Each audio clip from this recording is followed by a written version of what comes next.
Oi, gente, tudo bem? Estou me expondo aqui pela primeira vez porque eu queria conversar sobre um assunto que teve repercussão nos últimos dias e foi do meu interesse, então pensei que poderia ser do interesse de outras pessoas também. E também pensei em falar sobre isso porque eu sinto que pouco se fala sobre os reflexos sociais da tributação como um todo. Tem quem pense que não, mas os tributos têm uma influência no comportamento das pessoas, no comportamento de toda a sociedade. Então eu fiz uma pesquisa nos últimos dias para falar um pouquinho sobre por que eu acho que tributação de livros nesse momento seria um grande regresso social. Tá, e como que surgiu esse assunto, né? A proposta de reforma tributária do ministro da Economia, Paulo Guedes, gerou uma agitação quando notaram que uma das previsões era a taxação de livros, que na verdade é a primeira parte dessa proposta de reforma. Mas antes de estabelecer uma crítica sobre isso, eu acho importante que a gente entenda do que se trata a proposta. Então eu vou fazer uma comparação entre como é a tributação de livros hoje e o que aconteceria caso essa proposta fosse aprovada. É importante lembrar que isso ainda é apenas um projeto de lei, que inclusive enfrenta resistência tanto na Câmara quanto no Senado. Então isso ainda não é uma certeza, por enquanto apenas uma possibilidade.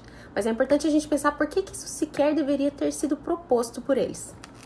Então, qual é o cenário atual da tributação de livros? Hoje, os livros são protegidos do pagamento de tributos através de duas previsões. Eles têm a imunidade tributária de impostos, que é uma previsão constitucional, e eles têm a isenção, que é diferente de imunidade, das contribuições, por força da Lei 10.865, aprovada em 2004. E uma coisa importante de se falar da imunidade tributária é que ela existe desde a Constituição de 1946, ou seja, ela está aí vigorando há 74 anos.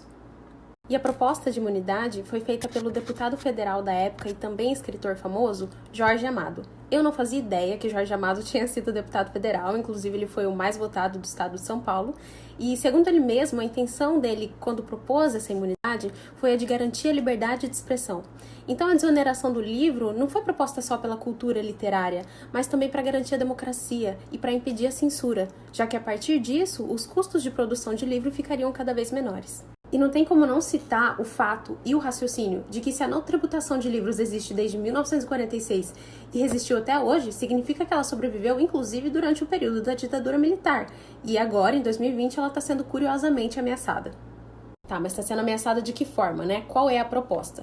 O que está sendo discutido aqui na primeira parte da reforma tributária é uma coisa um pouco mais técnica, mas basicamente eles querem unificar a cobrança do PIS/PASEP e da COFINS, que são duas contribuições sociais. Isso geraria um novo tributo sobre o valor agregado chamado CBS. A questão é, a alíquota desse CBS vai ser de 12% e ela vai incidir sobre os livros, o que invalida aquela isenção que eu citei lá no começo, e aí, por óbvio, o valor dos livros vai ficar mais alto. E agora o maior ponto disso tudo, que é porque que isso é um problema, né? O que aconteceria se isso fosse aprovado? Primeiro de tudo, eu sei que o país está precisando de mais arrecadações, que a gente está quebrado em plena crise econômica, mas algumas coisas precisam ser levadas em consideração. Eu acho que todo mundo já sabe, mas só durante a pandemia os bilionários do país ficaram ainda mais bilionários. O patrimônio acumulado chegou a 34 bilhões, que é muita coisa, mas eu não estou vendo a tributação dessas pessoas sendo aumentada. E se precisa escolher de onde tirar, por que essa não é uma opção? Paulo Guedes até falou esses dias que eles iam doar livros para os pobres. Mas tendo em vista o histórico do atual governo, será que isso realmente aconteceria? Por que ainda não existe nenhuma proposta oficial nesse sentido? E como que eles iam fazer para identificar quem são essas pessoas, se eles não conseguiram identificar nem quem realmente precisava de um auxílio emergencial? E ainda que existam argumentos de que quem mais consome livros são as pessoas mais ricas, isso é verdade, mas só porque a pessoa baixa renda tem menor incidência no consumo, você vai tirar dela a oportunidade do acesso ao livro. Você vai tirar do jovem da periferia a oportunidade de desenvolver o gosto pela leitura. Você vai tirar de um projeto social a oportunidade de comprar mais livros e direcionar esses livros para esses jovens da periferia. E sobre isso existe um estudo chamado Trajetórias Individuais, Criminalidade e o Papel da Educação.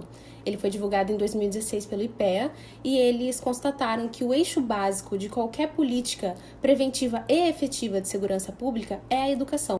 Eles analisaram a incidência de homicídios em alguns bairros e a qualidade de algumas escolas desses bairros. E aí eles chegaram à conclusão que a gente já esperava, que é a criminalidade é menor nos bairros em que o desempenho educacional é maior e a educação se dá através da leitura.